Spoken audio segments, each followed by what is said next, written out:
Good morning बच्चों। कल हमने बात की थी माइटोसिस की। माइटोसिस अर्थात समसूत्री विभाजन। समसूत्री विभाजन प्यारे बच्चों, मैंने आप लोगों को बताया था समसूत्री विभाजन के अंदर क्या होता है। जो मातृ कोशिका होती है, मदर सेल जो होती है, ठीक है ना, मदर सेल होती है, उसमें जब मदर सेल से दो डॉटर सेल बनती हैं, डॉटर सेल बनती हैं, तो उन डॉटर सेल में गुणसूत्रों की संख्या अपनी मातृ कोशिका के बराबर रहती है। 2n 2n मतलब द्विगुणित रहती हैं। अगर मानव कोशिका की बात करें तो 46 अगर इसमें गुणसूत्र हैं तो 46 और 46 ही बनने वाली दोनों पुत्री कोशिकाओं में होंगे। ओके, इसके बाद हम बात करते हैं समसूत्री विभाजन के स्टेप की। Steps of mitosis.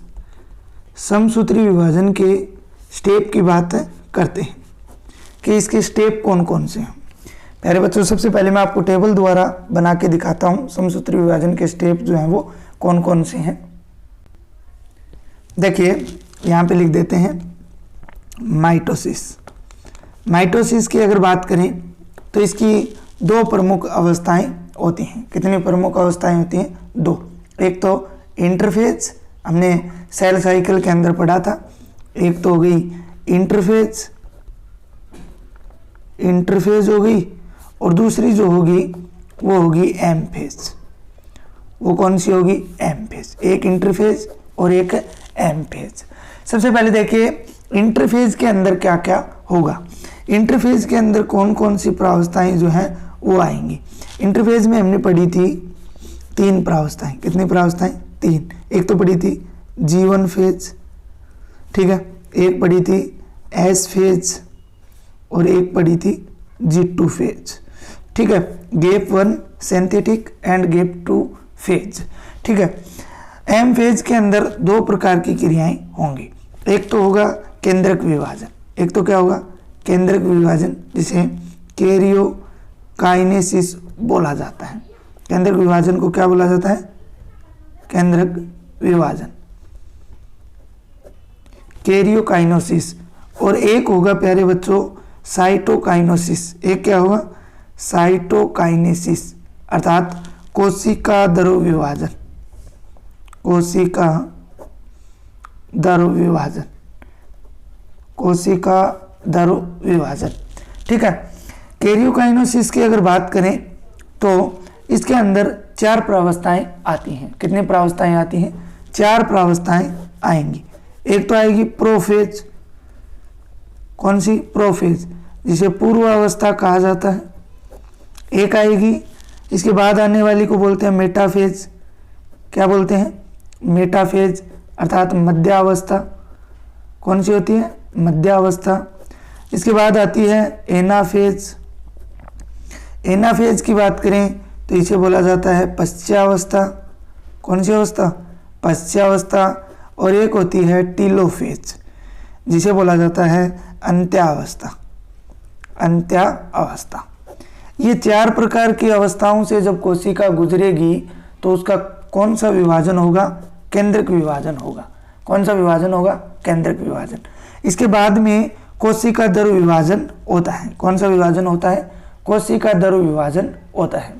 कोशिका द्रव विभाजन में बात करें तो अगर पादपों में अगर हम बात करें, प्लांट्स में बात करें तो प्लांट्स के अंदर तो सेल प्लेट बनेगी। क्या बनेगी? सेल प्लेट जो है वो बनेगी। और अगर एनिमल्स के अंदर अगर हम लोग बात करते हैं, इसके अंदर एनिमल्स में अगर बात करते हैं तो एनिमल्स के अंदर बाय क्लीवेज अर्थात विदलन द्वारा होगा। किसके द्वारा? विदलन द्वारा होगा। तो प्यारे बच्चों, इस प्रकार से इंटरफेज तो हमारी पड़ी हुई है, सेम वही रहेगी। G1 phase, S phase, G2 phase cell cycle के अंदर हमने पढ़ी थी। अब जो है मायोटिक फेज जो है, माइटोटिक जो फेज है उसकी हम लोग बात करेंगे। इसमें सबसे पहले हम किसकी बात करेंगे, कैरियोकाइनेसिस की बात करने वाले हैं, केंद्रक विभाजन की बात जो है वो करेंगे। तो देखिए 1 नंबर अगर हम बात करें कैरियोकाइनेसिस,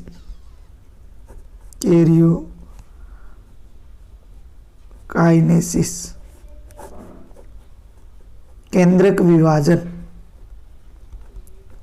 केंद्रक विभाजन। देखिए केंद्रक विभाजन की बात करते हैं तो केंद्रक विभाजन की विभिन्न प्रावस्थाएं हैं, जिसमें 1 नंबर कौन सी है, प्रोफेज। 1 नंबर कौन सी है, प्रोफेज। 1 नंबर है प्रोफेज अर्थात पूर्वावस्था। 1 नंबर कौन सी है, प्रोफेज या पूर्वावस्था। देखिए प्रोफेज या पूर्वावस्था में क्या होता है, इस प्रावस्था में मुख्य रूप से गुणसूत्र कुंडलित एवं पतले दिखाई देते हैं। जो गुणसूत्र जो होते हैं ना वो क्या है, कुंडलित एवं पतले दिखाई देते हैं। जब हम कोशिका में देखते हैं सूक्ष्मदर्शी द्वारा तो गुणसूत्र हमें कैसे दिखाई देंगे, इस प्रावस्था में कुंडलित एवं पतले दिखाई देते हैं। इसके अलावा इसके जल की कमी के कारण ये धीरे धीरे संघनित होकर मोटे भी हो जाते हैं। फिर जैसे जैसे जल की कमी होती जाती है ये संघनित होकर क्या हो जाते हैं, मोटे हो जाते हैं। संघनित होकर क्या हो जाते हैं, मोटे हो जाते हैं। इसके अलावा केंद्रक झिल्ली एवं केंद्रक लुप्त हो जाते हैं। साथ में देखो केंद्रक विभाजन पढ़ रहे हैं तो न्यूक्लियस जो मेम्ब्रेन है, न्यूक्लियस मेम्ब्रेन और केंद्रक झिल्ली और जो केंद्रिक होती है वो क्या हो जाती हैं, लुप्त हो जाती हैं। क्या हो जाती हैं, लुप्त हो जाती हैं। गुणसूत्र कुंडलित होकर पतले दिखाई देते हैं, बाद में जल की कमी के कारण संघनित होकर मोटे हो जाते हैं। इसके अलावा केंद्रक झिल्ली और केंद्रिक जो होती हैं वो क्या हो जाती हैं, लुप्त हो जाती हैं। केंद्रक पदार्थ जो है वो कोशिका द्रव्य के संपर्क में आ जाता है और जो न्यूक्लियस मैटर जो जितना भी न्यूक्लियस के अंदर जो पदार्थ पाया जाता है वो किसके संपर्क में आ जाता है, साइटोप्लाज्म के संपर्क में आ जाता है, कोशिका द्रव्य के संपर्क में आ जाता है। और इसके बाद 2 ध्रुवों के बीच जो तर्कु तंतुओं का निर्माण है वो शुरू हो जाता है। और दोनों ध्रुवों के बीच किसका निर्माण शुरू हो जाता है, तर्कु तंतुओं का निर्माण जो है वो शुरू हो जाता है, का निर्माण शुरू हो जाता है। ये कौन सी प्रावस्था है, प्रोफेज प्रावस्था। कौन सी प्रावस्था है, प्रोफेज प्रावस्था। गुणसूत्र कुंडलित एवं पतले दिखाई देते हैं शुरुआत में, बाद में जल संघनित होने के कारण ये मोटे हो जाते हैं।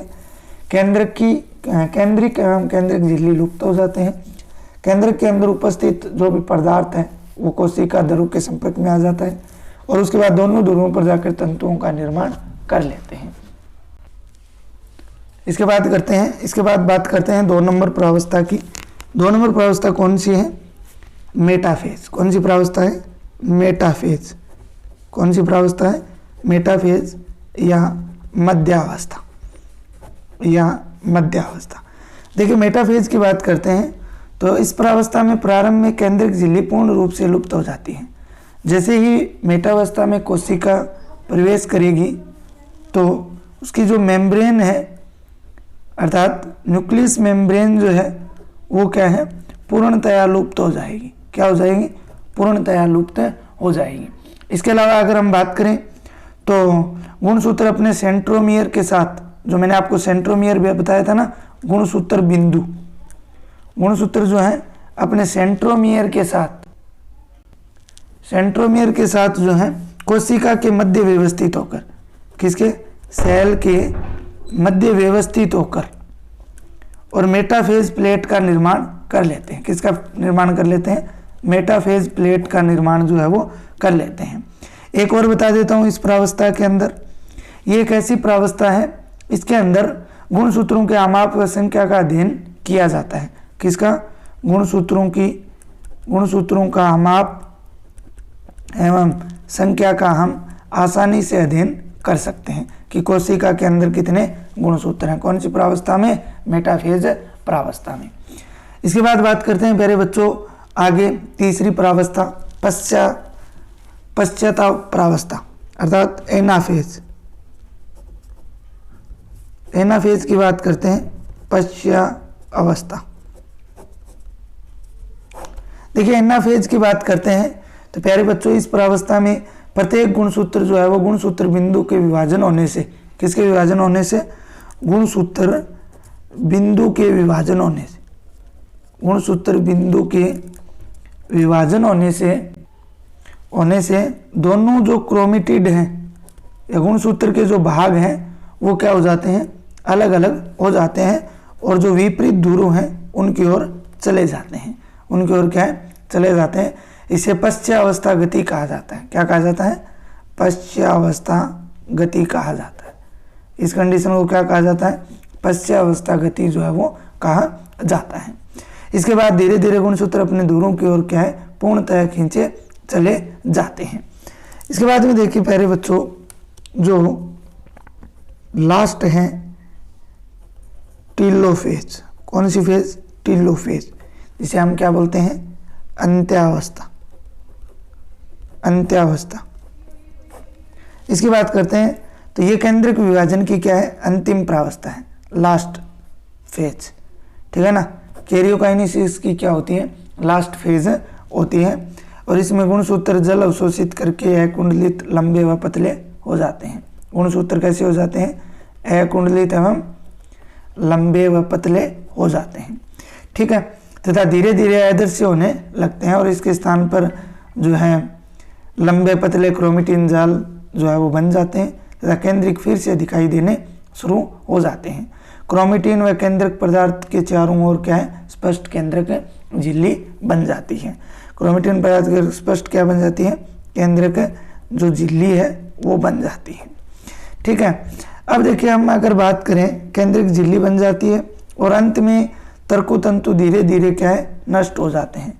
तर्कुतंतु जो है वो क्या हो जाते हैं, अंत में नष्ट हो जाते हैं। अर्थात एक जनन कोशिका में दो केंद्रक जो है वो स्पष्ट दिखाई देते हैं। कितने केंद्रक दिखाई देते हैं, दो स्पष्ट केंद्रक जो है वो दिखाई देते हैं। प्यारे बच्चों, ये थी आपके प्रोफेज, मेटाफेज, एनाफेज और टेलोफेज प्रावस्था, जिसमें हमने केंद्रक विभाजन पढ़ा है। कोशिका जो है वो मुख्य रूप से दो भागों में, कोशिका का केंद्रक जो है वो दो भागों में बंट जाता है। जैसे ये एक कोशिका थी, इसमें एक केंद्रक था और अब ये इस कंडीशन में होगी कोशिका कि इसमें दो केंद्रक हो जाएंगे। कितने केंद्रक हो जाएंगे, दो केंद्रक। अब हम कल वाले वीडियो के अंदर सभी डायग्राम और साथ में जो कोशिका ध्रुव विभाजन है उसकी बात करेंगे। किस प्रकार से ये कोशिका ध्रुव विभाजित होकर दो कोशिकाओं का जो है वो निर्माण कर लेते हैं, उसकी बात हम कल वाले वीडियो के अंदर करेंगे। आज के लिए इतना ही, धन्यवाद।